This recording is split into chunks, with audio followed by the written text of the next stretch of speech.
El Sistema Michoacano de Radio y Televisión y la Universidad Vasco de Quiroga presentan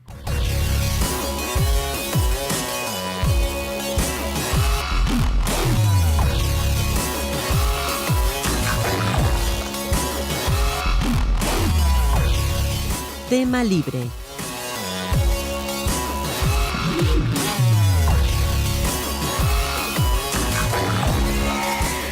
¿Qué tal? ¿Cómo le va? Qué gusto saludarle en esta emisión de Tema Libre, el programa producido por el Sistema Michoacano de Radio y Televisión y la Universidad Vasco de Quiroga. Yo soy Julio Hernández Granados y lo saludo como siempre con mucho gusto.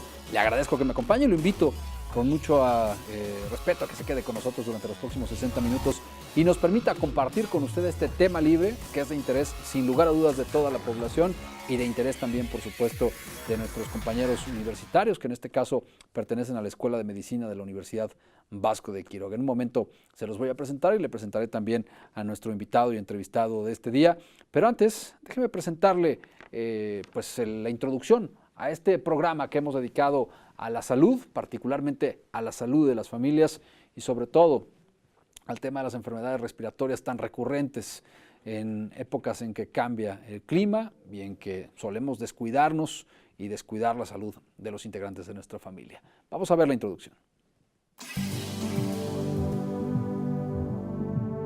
Ya pasó la temporada de frío, pero nunca está de más el prevenir las posibles enfermedades respiratorias que pueden afectarnos.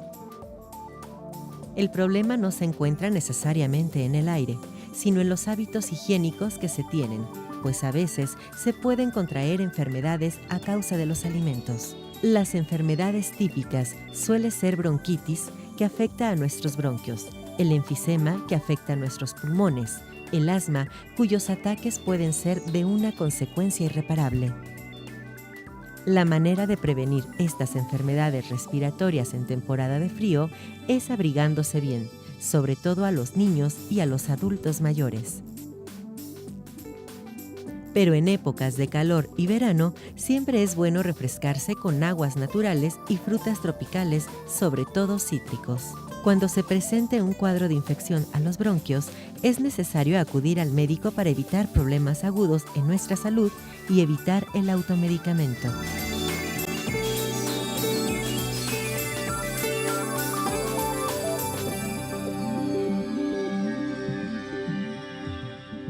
Ese será el tema que estaremos abordando en esta ocasión, así que ojalá que podamos contar, además de con la temática que ya le hemos expuesto, con su participación activa a través de las redes sociales, las líneas telefónicas y las distintas vías de comunicación que ya están a su disposición y que aparecen ahora mismo en sus pantallas. Espero también contar con la participación activa de los chavos de la Escuela de Medicina, porque seguramente tienen mucho que aportarnos, que cuestionar, que preguntar para que esto pues se haga mucho más vivo, mucho más rico, y además ustedes son los que saben del tema, así que tendrán que apoyarme con nuestro invitado de esta ocasión, que es el doctor Paul Gervasio Soberanis, médico de urgencias, además catedrático de la Escuela de Medicina de la Universidad Vasco de Quiroga. Doctor, bienvenido.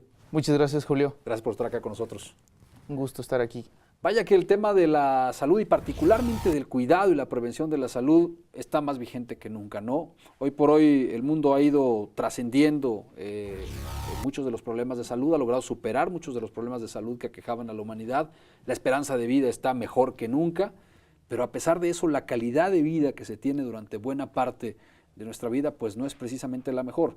Y tiene mucho que ver el tema pues con que nos cuidamos poco, con que nos exponemos mucho, con que conocemos poco y le damos poco mantenimiento a nuestro cuerpo, que pues tendría que ser lo que más atención nos provocara, ¿no? Yo he dicho en muchas ocasiones, y hoy lo reitero, que a veces le damos más atención a nuestro teléfono celular, a nuestra computadora o a nuestro automóvil, que la atención que le damos a nuestro propio cuerpo. Doctor. Claro que sí, Julio, y yo creo que es en viceversa. La salud, ante todo, es lo más importante. Yo creo que el cuidar nuestra salud nos da significativamente una buena calidad de vida a corto y a largo plazo, y sin duda el tema que estamos ahorita hablando se trata de eso, de prevención de enfermedades respiratorias, que en la temporada de invierno pega mucho a la sociedad, y debemos de conocer cuáles son las estrategias y medidas preventivas que puede hacer una familia, la señora y el señor, que son la pieza fundamental de la familia, pues qué estrategias van a hacer para evitar que aparezca una enfermedad respiratoria. Y si nos ampliamos un poco el tema y hablamos no solo del tema respiratorio, sino de todo el cuidado de la salud y de la prevención, porque esa parte me parece que la tenemos que abordar, ¿no? Aprovechando además que lo tenemos usted invitado. Claro que sí, sin duda. Es mucha la problemática en el sector salud. Hay alteraciones metabólicas, hay problemas digestivas, hay problemas cardíacas, que sin duda no son más importantes que los problemas respiratorios. Así es, Julio, estamos viviendo una época donde el sector salud ha sufrido también políticamente y eso pega a la familia. ¿Cómo ha trascendido este tema del que ya anticipábamos un poco en la introducción? Es decir, hace 20, 30, 40, 50 años teníamos otro tipo de enfermedades, sobre todo enfermedades que eran previsibles a través de una vacuna y que pues por la falta de campañas de vacunación suficientes o por las condiciones de desaseo, etcétera, etcétera, pues se generalizaban. Hoy por hoy muchas de esas enfermedades están controladas o incluso erradicadas, pero estamos incurriendo en otras conductas que nos condicionan a más problemas de salud más graves y sobre todo problemas de salud crónicos. Así es, el médico sobre todo tiene mucho que ver en esta parte. Un aspecto que tú tocaste ahorita, Julio, es precisamente el generar buenos hábitos en la medicina. El hecho que estemos nosotros recetando antibióticos de manera indiscriminada, pues bueno, genera también resistencia bacteriana. Esto quiere decir que los fármacos ya no pueden tener buena función porque las bacterias se vuelven resistentes a esta y hay que generar productos más agresivos con mayores efectos secundarios y obviamente produce un daño en la persona. ¿Qué tendríamos que hacer? ¿Cuál sería el primer paso que los seres humanos, que la familia tiene que hacer para cuidar su salud?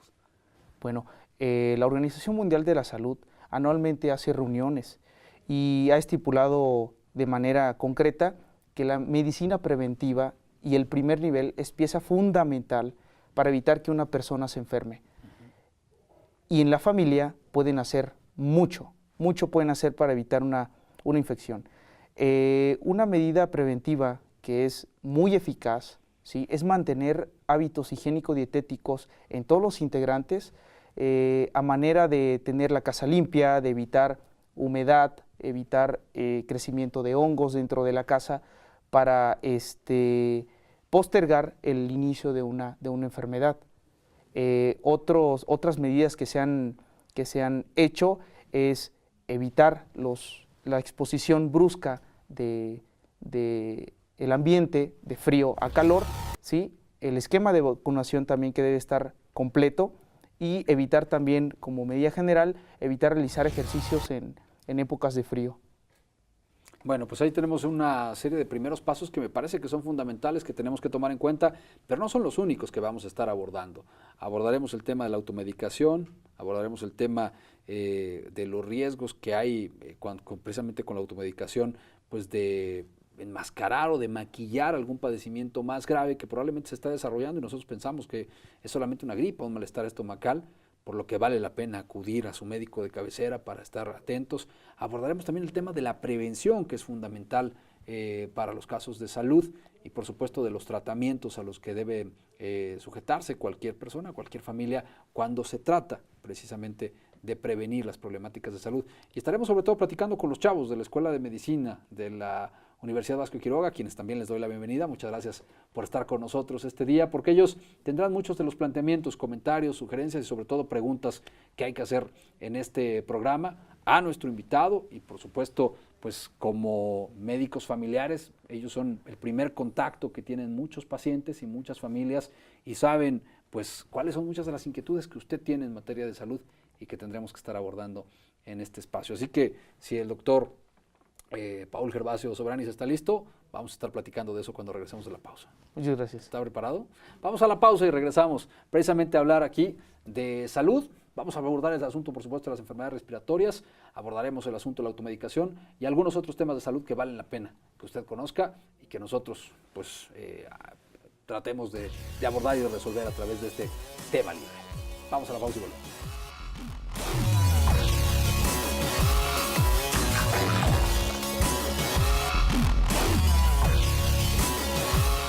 En un momento continuamos.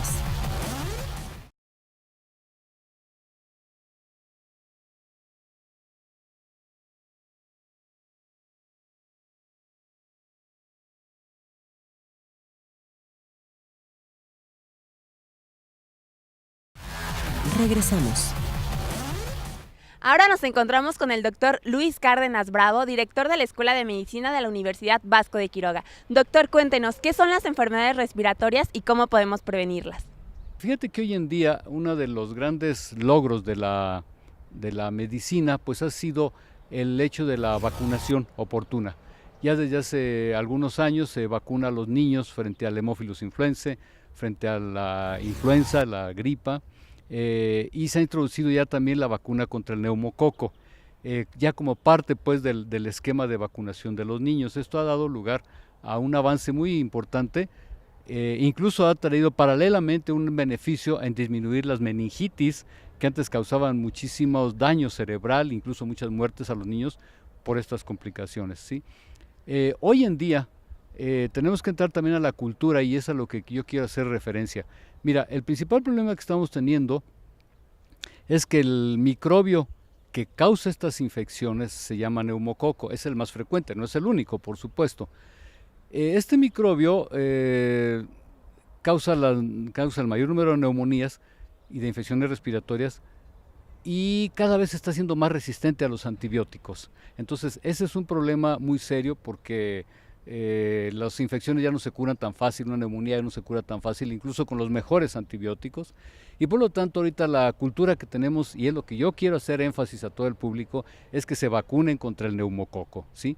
Hay dos tipos de vacunas, una la de polisacarios, que es una vacuna pues incluso más barata, que se aplica cada 5 años, una menor protección, una menor potencia, pero bueno, de todas maneras es una bastante válida.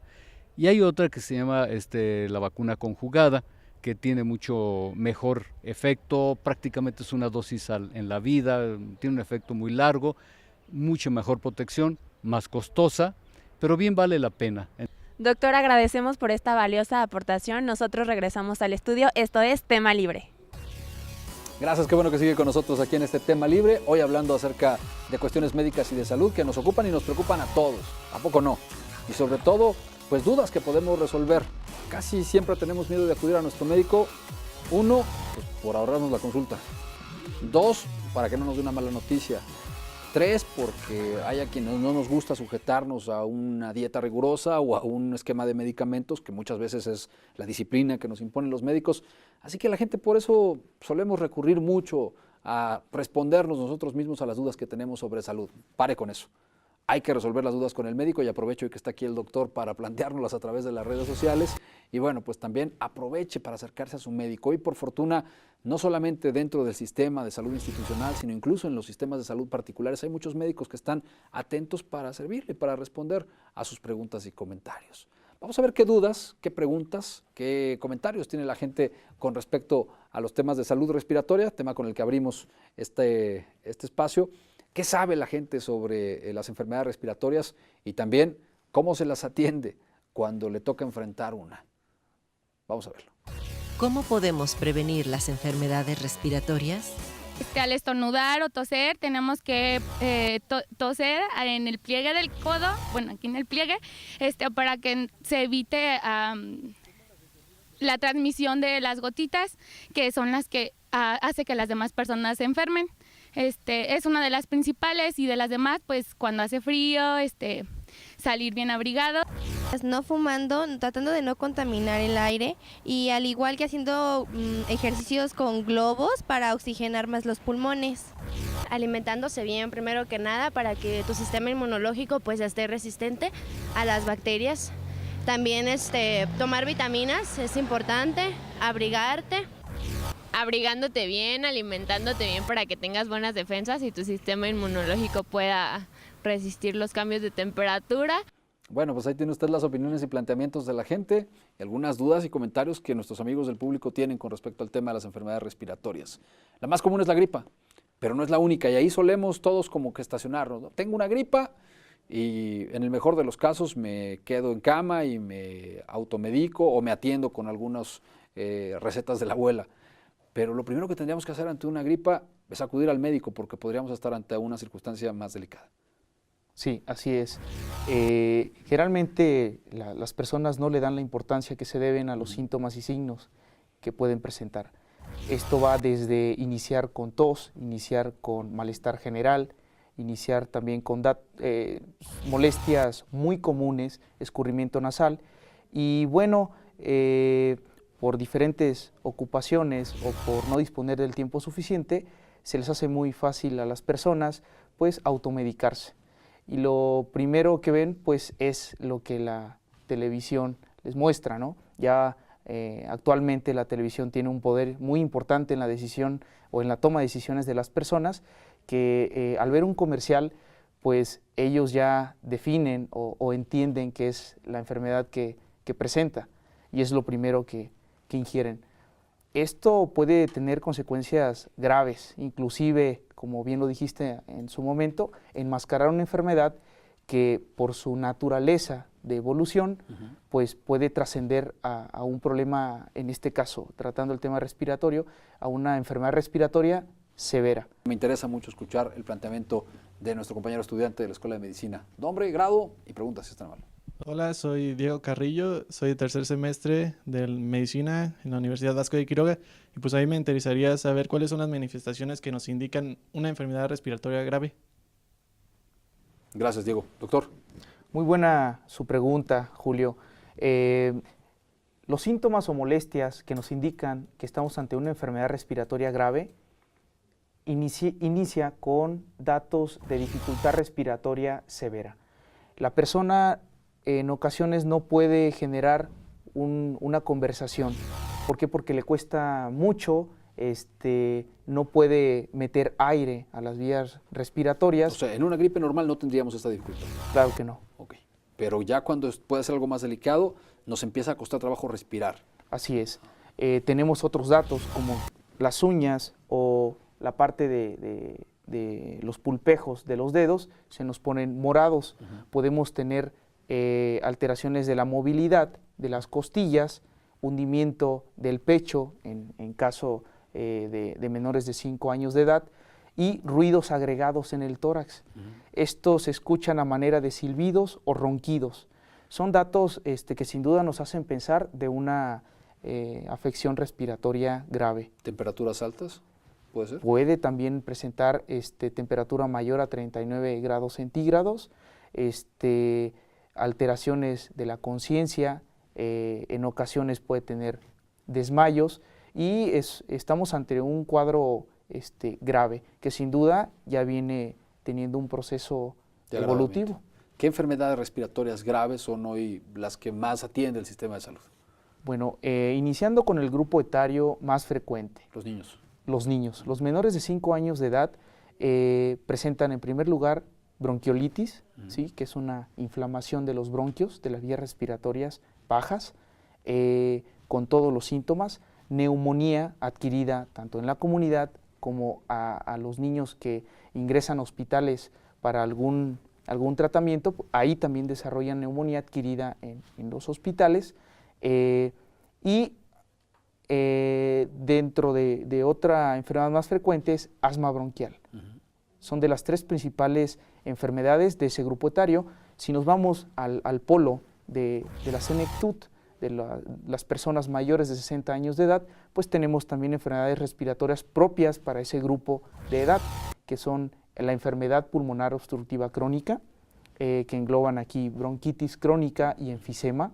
Y suelen abreviar los médicos como EPOC, ¿no? Como EPOC, así es, se conoce en el gremio médico como EPOC, y algún tipo de enfermedades malignas, que puede ser cáncer o a una enfermedad que se llama bronquiectasia, que son sacos vacíos que se pueden llenar de moco y generar agravamiento también de la función respiratoria. ¿Y todas estas se pueden confundir con una gripe? No. Estás hablando de enfermedades con la gripe que afecta... Me refiero a la sintomatología, es decir, los síntomas iniciales se podrían confundir con una gripe. Los síntomas iniciales, sí. Así es como puede evolucionar una enfermedad, por decir neumonía, inicia de manera gradual hasta ser un poco más severa. Sí. Se lo pregunto porque eso nos va a dar pie para lo que abordaremos después de la pausa, que es precisamente el asunto en el que hemos ya dado algunas pinceladas, pero el que vamos a insistir de manera muy importante en el siguiente corte. No automedicación, no pretender dejar pasar el tiempo para que el asunto se resuelva, sino acudir de inmediato a su médico, que es la mejor solución que puede tener usted para evitar una de estas enfermedades respiratorias más graves. Vamos a la pausa y regresamos. Va a platicar con el doctor Paul Gervasio Soberanis, médico de urgencias y catedrático de la Escuela de Medicina de la Universidad Vasco de Quiroga, y también con los chavos de la Escuela de Medicina de la UBAC. Volvemos.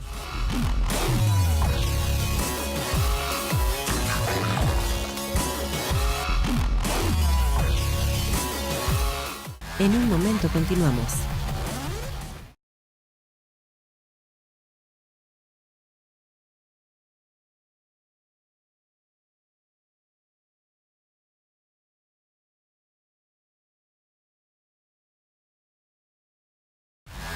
Regresamos. Ahora nos encontramos con el doctor Alfonso Solórzano, quien es catedrático de la Universidad Vasco de Quiroga en la Escuela de Medicina. Doctor, platíquenos, ¿cómo se manifiestan las enfermedades respiratorias? Bien, las enfermedades respiratorias tenemos que tomar en cuenta para una clasificación. Las enfermedades respiratorias son agudas y son crónicas. Las enfermedades agudas se manifiestan habitualmente, vamos a poner el ejemplo de un resfriado común, se va a manifestar con una congestión nasal, van a tener mucosidad en la nariz, van a tener alguna dificultad, van a sentir que no pueden respirar de la mejor manera, pueden tener tos, estornudos, en algunos casos fiebre. Si es una faringitis, van a tener alguna molestia para deglutir los alimentos y también puede manifestarse con tos, ya sea una tos que tenga flema o una tos que esté seca. Esas serán las manifestaciones de una manera muy general en un caso agudo. En los casos crónicos vamos a encontrar que las personas empiezan a notar que tienen dificultad para respirar. Caminan trayectos cortos y sienten que no les alcanza el aire. Suben una escalera y tienen que detenerse a medio camino porque no les alcanza el aire. Esto sucede con las gentes, algunos fumadores crónicos o algunos trabajadores que están en un ambiente muy contaminado. Quiere decir que ya tienen alguna dificultad respiratoria.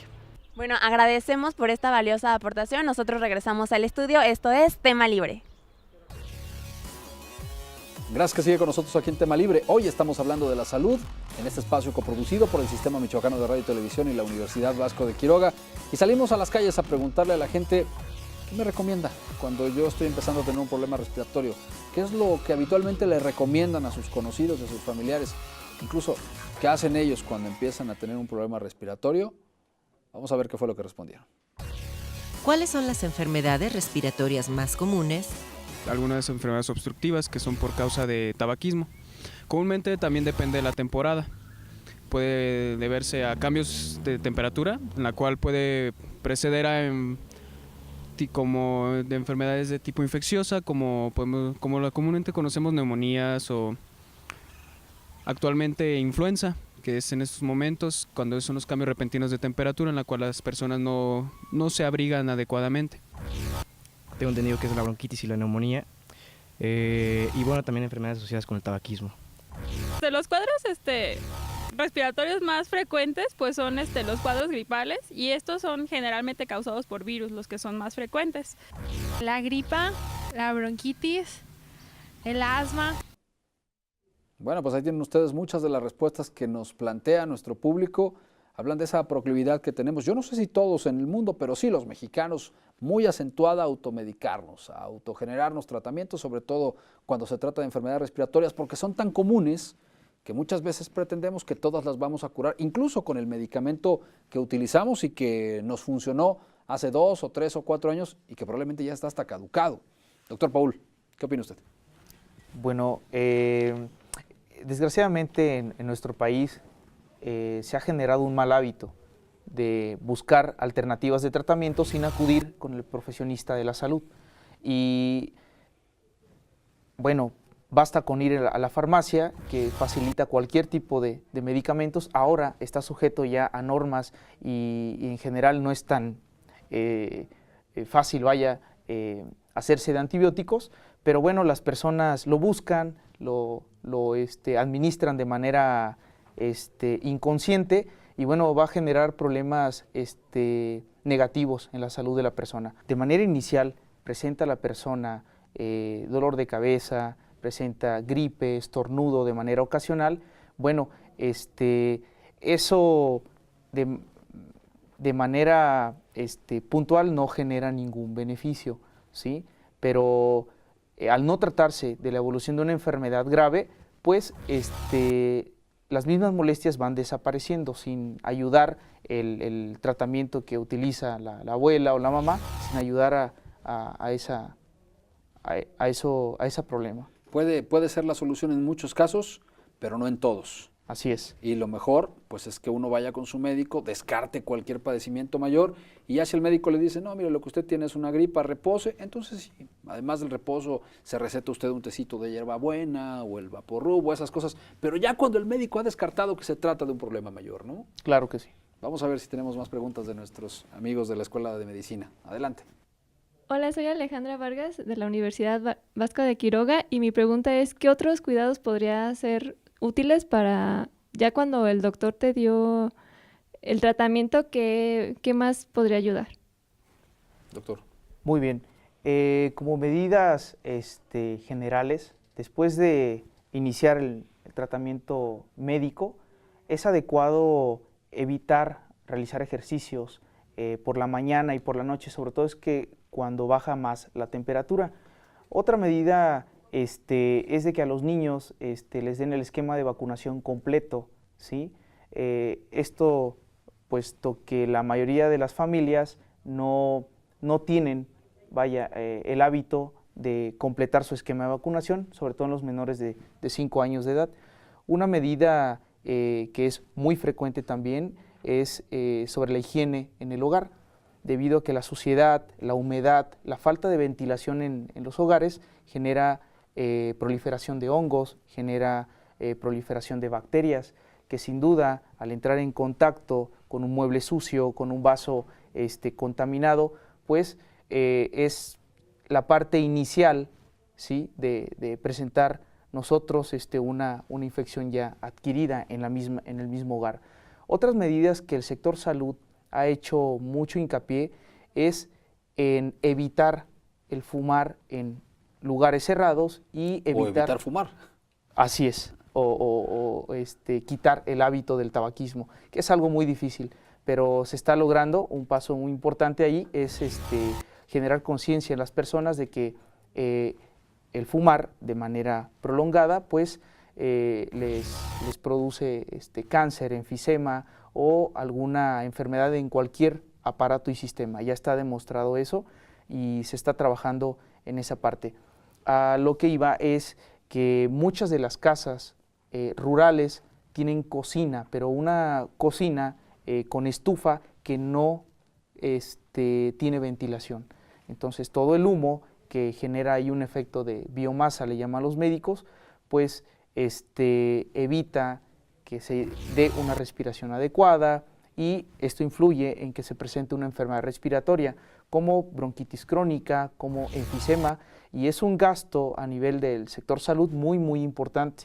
Tratar una persona con el diagnóstico de enfermedad pulmonar obstructiva crónica es muy caro, además de que genera una calidad de vida en la persona muy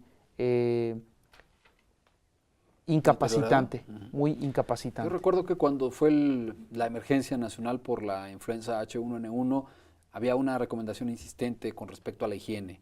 Es decir, la gente solemos saludar a todo mundo, recargarnos en todos lados, vamos en el transporte público y ponemos las manos en donde, pues quién sabe cuántas pusieron las manos. Y como no hay un hábito de higiene, muchas veces terminamos llevándonos las manos a la boca, a la nariz, a los ojos, y eso termina exponiéndonos a infecciones, muchas de ellas de carácter respiratorio. Claro que sí. En ese tiempo, inclusive no sé si recordemos que había el uso de cubrebocas de manera indiscriminada. Todos tenían que usar cubrebocas. Utilizábamos gel también antibacterial. Que en algunos lugares afortunadamente se quedó esa práctica. Claro que sí. Por el aumento de la atención médica a pacientes con enfermedades respiratorias. A partir de eso, de que los objetos que estaban contaminados son un estupendo cultivo de gérmenes y además, sin darnos cuenta, pues nos los llevamos a la mano y esta a su vez a la boca o otras partes del cuerpo y se genera ya una infección en las personas, ¿sí? ¿Qué es lo recomendable ahí? Por ejemplo, en casa de usted, cada vez que llegamos a casa, lo primero que hacemos es lavarnos las manos, antes de entrar al baño, después de ir al baño, antes de comer, después de comer, pero quizás estamos exagerando o quizás nos hace falta. Claro que sí, nos hace falta. Muchas personas, inclusive que inician con síntomas de algún tipo de infección, sobre todo respiratorio, deben de tener cuidados, como el estornudar debajo de la axila, utilizar pañuelos donde sean autolavables, utilizar también gel antibacterial, cubrebocas, y así evitan la transmisión de virus o de bacterias a las otras personas.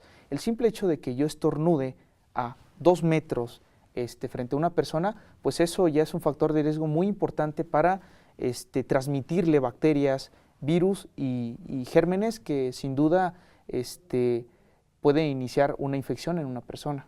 Perfecto. Estoy platicando con el doctor Paul Gervasio Soberanis, él es médico de urgencias y además maestro de la Escuela de Medicina de la Universidad Vasco de Quiroga. Estoy platicando con los estudiantes de esta Escuela de Medicina y con usted. Si nos acompaña después de la pausa, vamos a cerrar este tema de las enfermedades respiratorias y hablaremos de otro tema que nos preocupa mucho ahora, que además está cerca ya un periodo vacacional. En las vacaciones crece de manera muy considerablemente el número de accidentes, tanto en la casa como en las carreteras. Crece el número de urgencias médicas. Tenemos que abordarlo y hoy está con nosotros un urgenciólogo que seguramente nos va a ayudar también a resolver muchas de nuestras dudas. Vamos al corte, volvemos.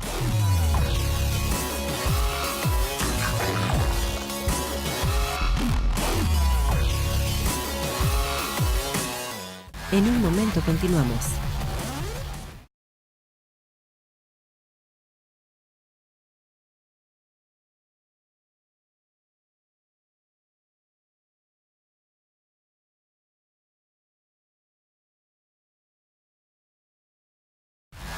Regresamos. Gracias por seguir con nosotros aquí en Tema Libre, platicando ya acerca de medicina. Hablamos ya de enfermedades respiratorias, no hemos cerrado el tema por supuesto, pero vamos a abordar también el asunto de las emergencias médicas que se presentan, sobre todo ahora que, insisto, estamos cerca de un periodo vacacional. Y bueno, en esos periodos vacacionales que además coinciden con los cambios de clima, hay muchos problemas respiratorios, pero también hay muchos problemas relacionados con los accidentes, con las emergencias médicas. ¿Estamos preparados en casa para afrontar una de estas emergencias? ¿Sabemos qué hacer en esos casos? ¿O simple y sencillamente pues actuamos por instinto y tratamos ahí de resolver de la mejor manera posible?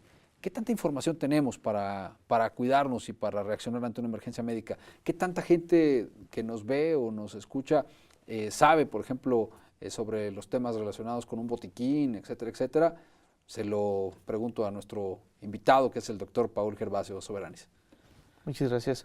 Pues todos debemos estar informados ante un problema o un siniestro emergente de este tipo. Sin duda, los accidentes automovilísticos y las emergencias por trauma son de los que generan más incapacidad en una persona y obviamente está dentro de los 3 primeros lugares de causa de muerte en México, ¿sí? Las personas deben de conocer de qué está conformado un botiquín, cuáles son los números de emergencia y cuál es la estrategia del sector salud para hacer frente ante un siniestro de este tipo. Sí hace falta generar insumos médicos preventivos, generar un programa de ataque hacia ese tipo de problemática, ¿no?, que son las emergencias. Vamos a ver qué tanto saben nuestros amigos del público sobre las emergencias médicas, cuáles les ha tocado enfrentar y cómo las han tenido que resolver, porque es parte fundamental de lo que vemos en nuestro Vox Populi de este bloque. ¿Qué medidas se deben tomar en espacios públicos para evitar el contagio de enfermedades virales? Se requiere tener buena higiene, tanto en las instalaciones o los espacios donde se propagan un poquito este tipo de enfermedades, y tener una cultura también de prevención contra estas enfermedades de transmisión, ¿no?, como tal. Que deberíamos de usar el gel antibacterial y cuando estornudemos, que no estornudemos en nuestra palma de nuestra mano, sino como ya nos habían enseñado, en el codo, para que cuando saludes a alguien no te contagies y si estás enfermo, también usar el cubrebocas.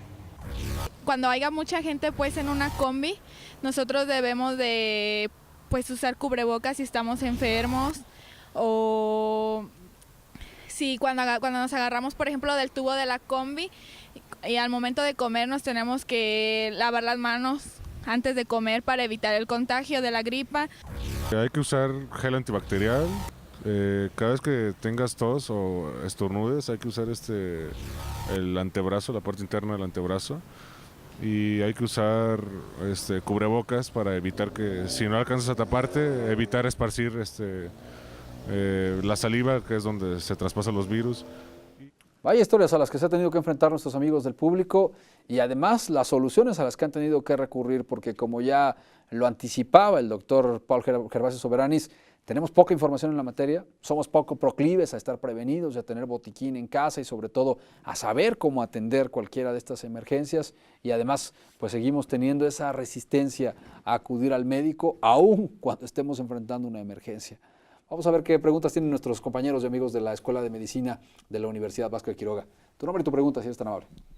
Hola, mi nombre es Néstor David, soy del tercer semestre y soy estudiante de Medicina de la Universidad Vasco de Quiroga, y mi pregunta es, en un hogar, ¿qué objetos debe de tener un botiquín? Muy bien. Doctor. Sí, gracias por tu pregunta. Yo creo que es importante.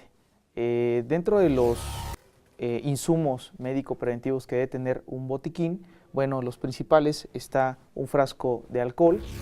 Este puede ser de tamaño variable, generalmente hay de 250 y 500 mililitros, gasas estériles, algodón, antisépticos también tópicos, vendas adhesivas, material también, algún antiséptico de crema que pudieran ocupar, también vendas es muy importante, y pues generalmente eso es lo que debe tener un botiquín. ¿Cada cuándo lo tendríamos que renovar? Porque hay gente que dice, no, yo compré mi botiquín hace 15 años y afortunadamente no lo he necesitado, y ahí sigue. Bueno, es bueno tener ese dato, ¿no? Anualmente debe de generarse un cambio de esto, o más bien revisarlo, de que no tuviera grietas, fisuras, de que no tenga proliferación ahí de hongos. Hay cosas ¿sí? que nos pueden seguir sirviendo. Hay cosas sin duda que podemos utilizarla después de pasado un año, pero sí lo más importante es revisar que todo esté estéril, que no haya fisuras. En caso de que tuviera medicamentos como analgésicos también en el botiquín, bueno, revisar la caducidad de los mismos, porque en alguna emergencia todos actúan, pero nadie se fija en la fecha de caducidad, ¿no? Cuando pensamos en accidentes, casi siempre pensamos en accidentes vehiculares, ¿no? Pero muchos accidentes, particularmente los que están vinculados con los niños, se presentan en el hogar y sobre todo en las temporadas vacacionales. De pronto los padres tenemos a los niños pues de más tiempo del que estamos acostumbrados a tenerlos en casa, los tenemos en días en que habitualmente estamos ocupados o estamos trabajando, no les ponemos la atención que corresponde y se presenta cualquier cantidad de problemas, desde una cortadura que se puede resolver evidentemente con una bandita, hasta algo más grave, una quemadura, un pequeño que se electrocuta, algún incidente con los animales o las mascotas de casa. ¿Qué cosas les toca atender a ustedes en el área de urgencias? A usted, por ejemplo, que es urgenciólogo, ¿qué cosas son las más comunes que les toca atender como accidentes? ¿Y qué le recomendaría a nuestros amigos del público que nos están viendo para prevenirlas? Bueno, aquí quiero informar sobre los accidentes que tienen los niños. Principalmente son en casa, como bien lo dices. En un 70-80% de las heridas y lesiones de los niños suceden dentro del hogar. Y bueno, existen muchos efectos que pueden lesionar a un niño, como el tener la estufa prendida, que el niño se acerque hacia los enchufes, ¿sí? Que juegue con objetos que pueden caber en la boca y así favorecer una asfixia. Ese tipo de urgencias son las que realmente llegan a un hospital de segundo o tercer nivel. Aquellas donde se pone en peligro la integridad de un órgano o la vida de la persona. Dentro de las más frecuentes son quemaduras, heridas por material punzocortante, heridas abiertas, y entre otras como fracturas. Esas tres son de entre las más frecuentes en el área de urgencias. fracturas desde de cráneo, hemos tenido fracturas de hombro por alguna contusión directa, heridas por machacamiento, por atropellamiento, y así me puedo ir con una lista enorme de este tipo de lesiones. Hay que darle mucha importancia al lugar donde juegan los niños. Generalmente cuando un niño presenta obstrucción por vía aérea por algún juguete que se comió, bueno, ya en 5 minutos pues es demasiado tarde darle una atención. Es por eso que se les informa a los padres de familia que eviten comprar juguetes que sean muy pequeños o estar cerca de un área con una altura muy considerable. ¿Qué otras medidas de prevención podríamos tomar en el hogar para evitar que esto ponga en riesgo a los pequeños?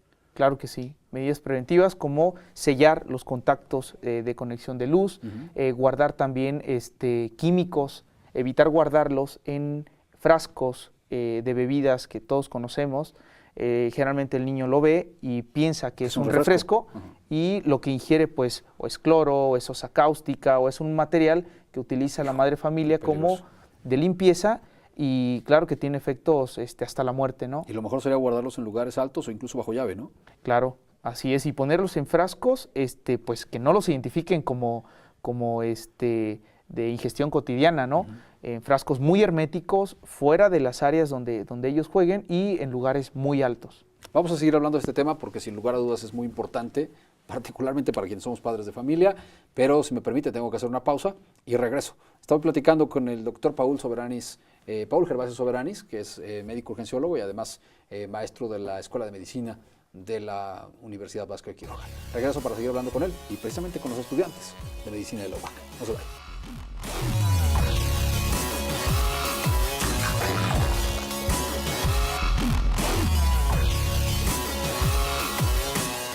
En un momento continuamos.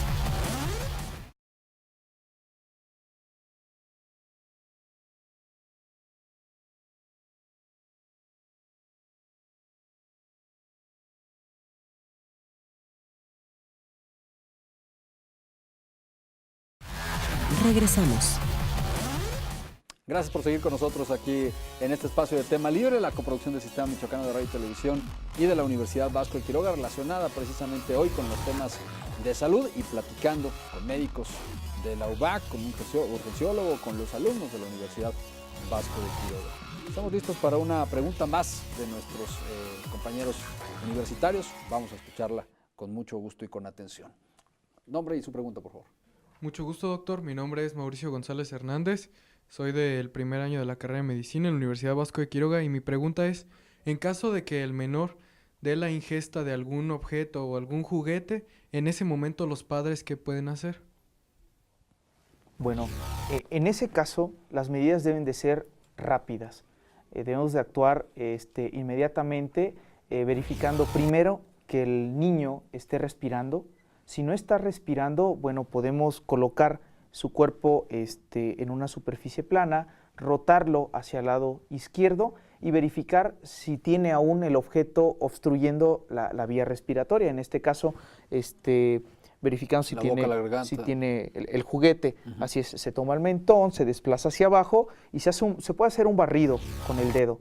Si logran tocar e identificar el objeto, tratar de retirarlo, más no tratar de manipular la lengua. Esto haría que el objeto se fuera más hacia abajo y complicaría más al paciente.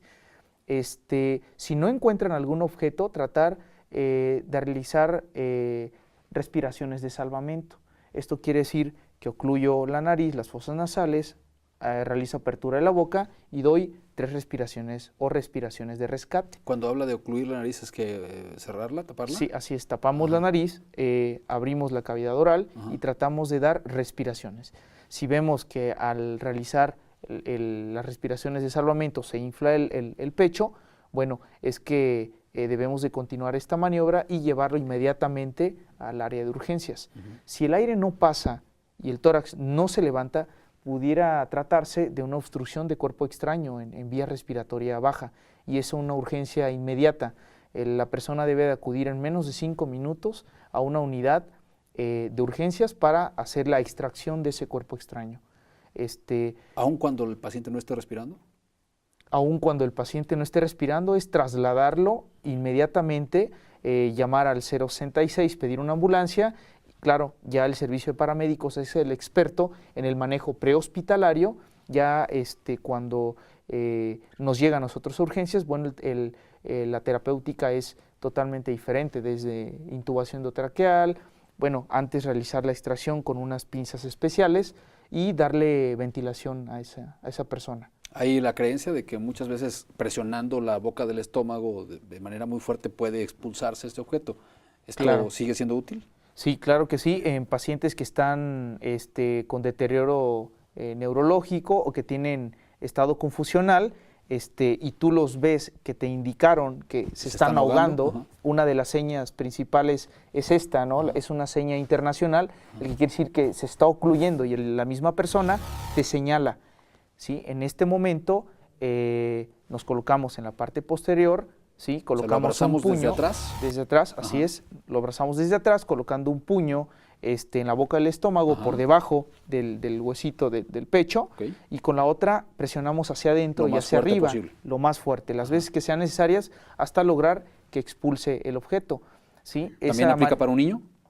En un niño es diferente, es diferente, pero también se puede utilizar, ¿sí? Es otra técnica. La técnica en adultos es la maniobra de Heimlich, es esa que explicamos. En un niño, bueno, se coloca una superficie boca abajo y se dan palmadas en la parte posterior para que lo expulse.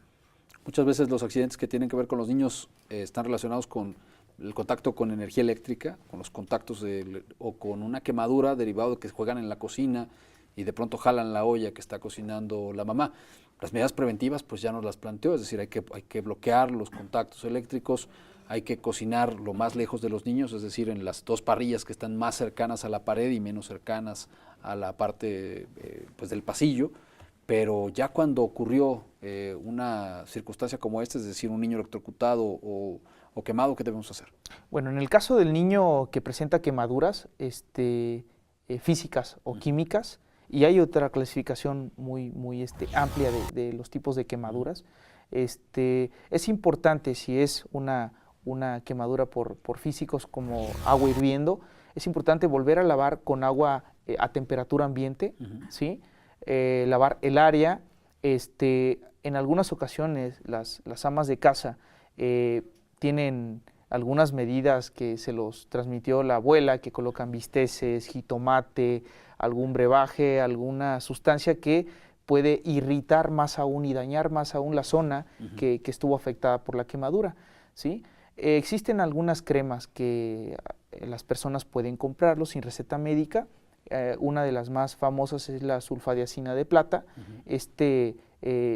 Tiene muchas funciones, entre ellas que disminuye el dolor, aumenta el mejoramiento de la zona quemada, ¿sí? Y es un tratamiento inmediato. Si la ropa está pegada a la quemadura, ¿qué se hace? Lo más importante es no tratar de retirarla, ¿sí? Si está muy adherida, lo que podríamos provocar en caso de que queramos desprenderla es empeoramiento de la lesión. En este caso hay que trasladarlo al área de urgencias, en este caso el hospital infantil, para que se den los cuidados necesarios. Y ¿sí? en el caso de la energía eléctrica, de alguien que se ha electrocutado, que probablemente pues perdió el sentido, perdió la noción. Bueno, en este caso, si nosotros estuvimos presentes en el momento que sucedió, no hay que tocarlo inmediatamente, ¿sí? Sino que podemos utilizar un palo, un objeto que no conduzca la electricidad. Para retirarlo. Porque en muchas ocasiones las personas que se electrocutan tienden a generar electricidad también. Así es.